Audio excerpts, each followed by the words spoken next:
Perkenalkan, nama saya Salsabila, saya dari kelas 2D TLM NIM P003410241179. Baik, kali ini kita akan membahas tentang praktikum sitohistoteknologi, khususnya tentang prosedur pewarnaan menggunakan larutan hemaktosilin dan eoksin. Yuk kita bahas tahap demi tahapnya. Nah, untuk langkah pertama, kita fiksasi sampel jaringan menggunakan formalin 10%. Proses fiksasi ini dilakukan supaya struktur jaringan tetap terjaga dan tidak mengalami kerusakan. Langkah kedua, dilakukan deparafinisasi menggunakan silol sebanyak 3 kali ganti, masing-masing selama 10 menit. Tujuannya untuk menghilangkan parafin yang menyelimuti jaringan.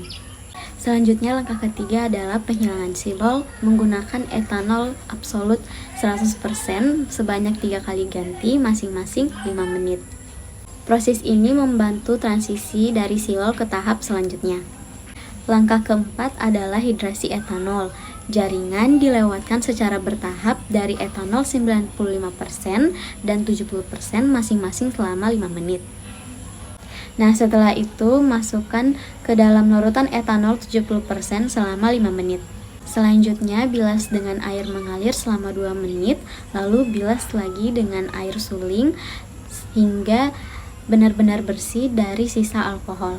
Langkah selanjutnya, masukkan preparat ke dalam larutan hemaktosilin selama kurang lebih 5 menit.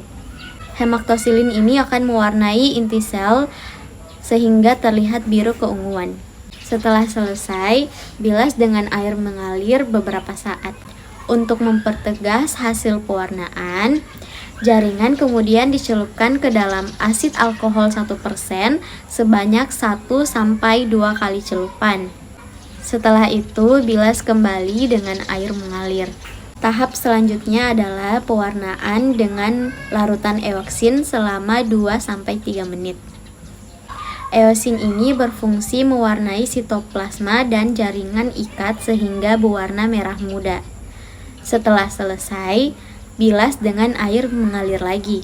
Kemudian preparat dimasukkan ke dalam larutan etanol 70%, 90%, dan 95% masing-masing selama 3 menit untuk proses dehidrasi bertahap. Setelah itu, masukkan ke dalam etanol absolut. Langkah terakhir adalah clearing dengan larutan silol sebanyak 3 kali ganti, masing-masing selama 3 menit.